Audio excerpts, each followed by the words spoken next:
Good day everyone, I'm Maria Fatimar Ahmad and let's proceed to the continuation of our report, the types and causes.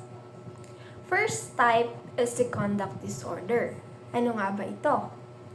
Sabi dito, it is characterized by a consistent pattern of antisocial behavior by a child that greatly hinders normal functioning at home or schools, or causes others to see the individual as manageable with antisocial behavior. Meaning, meron silang paulit-ulit na ginagawa na nakakapag-harm sa iba verbally or physically, indirect man or hindi. Itong disorder na to ay hinahadlangan niya ang normal na behavior ng isang bata sa bahay man o sa school. Meron tayong two broad forms ng conduct disorder. Number 1 is overt aggression. Sabi dito, it is known as under-socialized conduct disorder, characterized by conducting the behavior verbally or physically. Ang example nito ay isang bata ay nakikipag-away physically sa ibang tao. And pwedeng bullying, meaning ito ay direct. Number 2 is covert antisocial behavior. Sabi dito, it is more secretive antisocial behaviors, meaning indirect siyang ginagawa. Pwedeng patago. For example is, ito yung vandalism at yung arson or pagsusunog. Meron din tayong tinatawag na oppositional defiant disorder or yung ODD. Ito naman ay nangyayari during the developmental stages ng mga bata. Yung mga bata nagre-refuse sila sa mga rules na sinasabi mo sa kanya na ikakabuti mo naman. Or hindi siya sumusunod sa mga sinasabi mo. Kaya it is important as a teacher na during their developmental stages ay maggabayan sila at magkaroon ng proper na pagtuturo para hindi mas maging worst. Next is yung anxiety and related disorders. Sabi dito, it is the feeling of distress, tension, and discomfort that accompanies fears and worries. Lagi natin naririnig itong anxiety, di ba?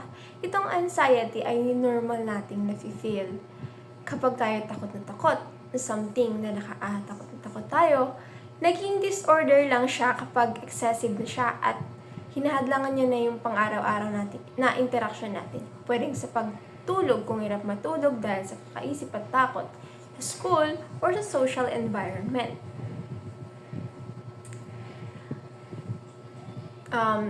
Dako tayo sa types nitong anxiety. So, number 1 is the generalized anxiety disorder or the GAD or GAD.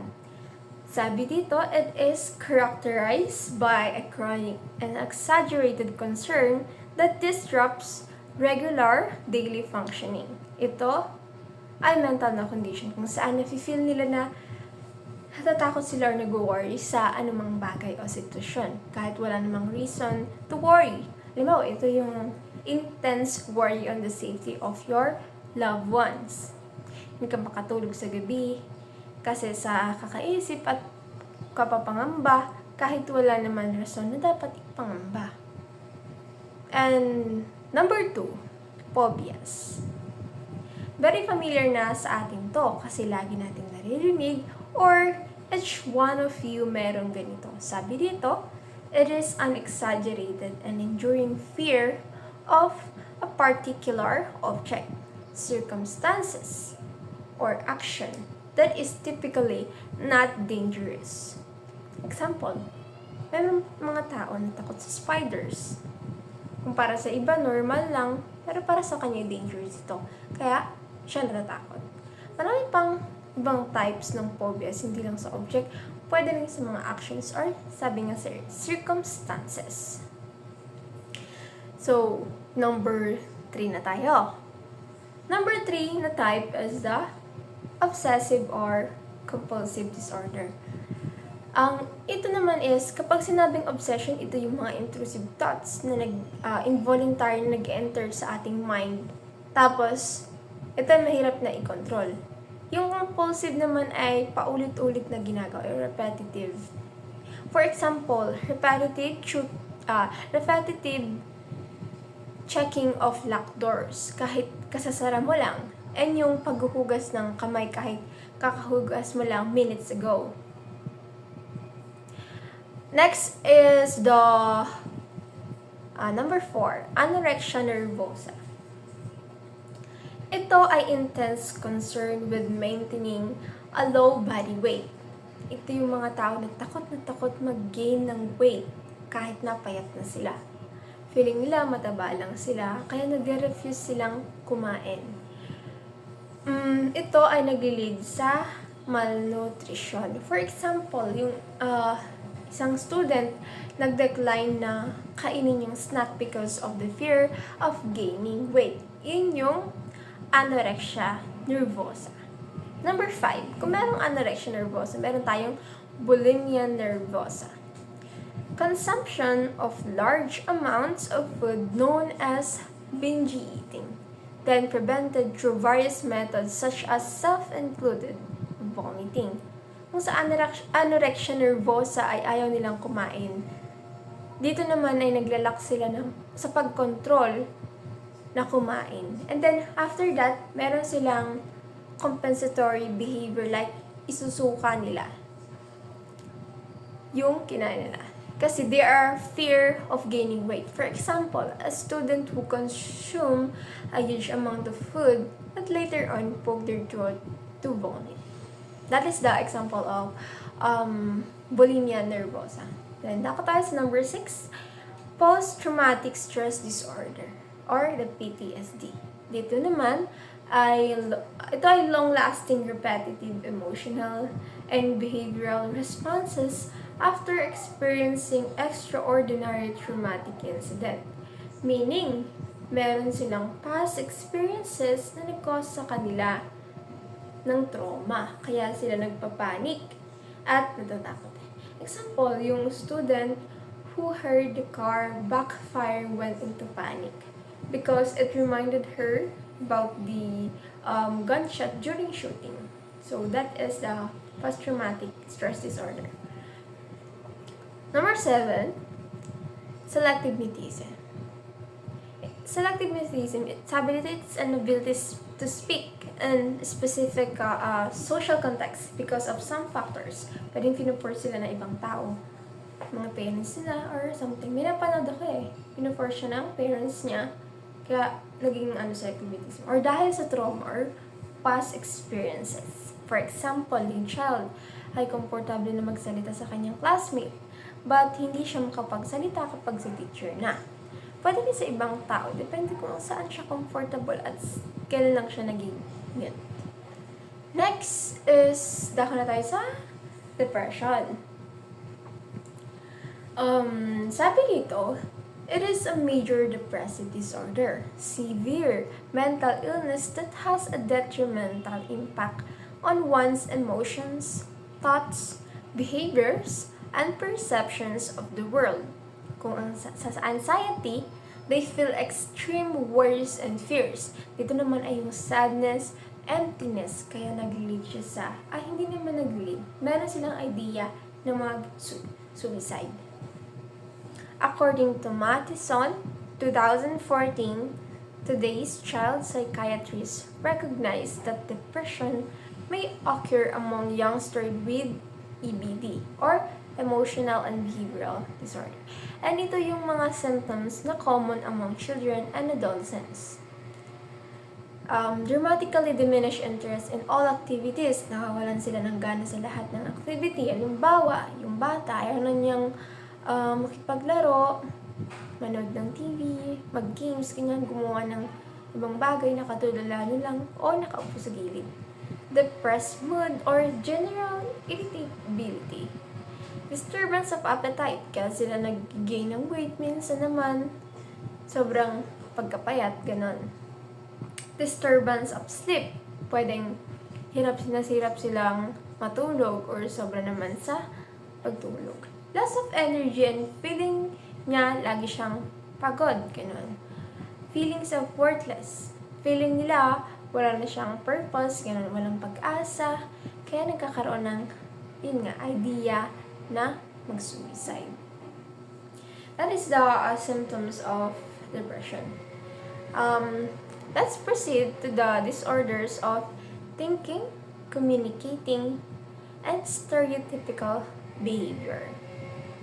Number 1 is schizophrenia. Ito yung chronic brain disorder referred to as psychotic disorder. May mga bata na nakakaisip ng mga bagay na malayo na sa realidad. Like delusions, hallucinations, at naglalak na rin sila ng interest na something na enjoyable. Ganon. Number 2 is the stereotypy. Ito naman yung abnormal repetitive movement. Ito ay wide range ng behaviors. Marami siya, katulad ng rigidity. Mahirap sa kanilang maka-adapt sa changes or environmental nila. Consistency. Consistent ito, tuloy-tuloy, and very inappropriate yung mga behavior nila. For example, is yung hand clapping, diba? Kahit wala naman nakakatawa, nag-hand clap sila paulit-ulit. Nail biting, rubbing of eyes. Kapag excessive or extreme talaga, naglilid na siya sa self-harm. Katulad ng scratching ng skin, biting, hand biting, and hand banging. We're done sa mga types, and let's proceed na to the causes. Bakit nga ba nagkakaroon ng mga ganitong condition? So, there are many factors. Number 1 is the biological factors. Like a person's physical traits, human behaviors may be influenced by the genetic framework, neurological wires, biochemical position.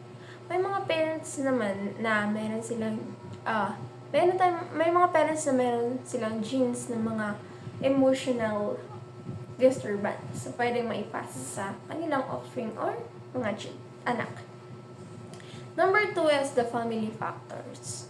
Ang family relations and social upbringing undeniably influence the social development of a child. Pwede magkaroon ng emotional and behavior disorder ng bata based sa kanyang kinalakihan or doon. Kung ang parents ay laging nag-aaway at gustong mag-divorce, hindi na nila inaalam ang feelings ng kanilang children, malaki ang epekto na. So, number 3, school factors. Ito is, some children develop their emotional and behavioral disorder in school. And meron namang mga children na who already have emotional and behavioral disorder when they go to school. At yung mga children na merong emotional and behavioral disorder ay maaaring maging worse ang kanilang condition dahil sa academic pressure, high expectations sa mga students dahil sa standardized testing. Sabi nila, pwede rin yung mga pangbubuli sa school environment and maaaring makadevelop ng EBD at mag-worse ang kanilang condition. Number 4 is the cultural factors. It refers to people's way of life and encompasses beliefs, values, language, and patterns of behavior. Sa isang classroom, yung mga students ay diverse, diba? Therefore, meron tayong iba't ibang beliefs, behavior, sa pag-express ng emotions natin. Merong iba na open, meron din iba na kinikimkim lang, meron iba na binavalue yung pakikipag-interact or group, meron iba na hindi naman. Pwedeng ma-develop ng isang bata ang EBD dahil sa different people's way of life. And that's it, the coverage of my report. Thank you for watching and listening. Hope that you gain learnings from what I have discussed. Bye.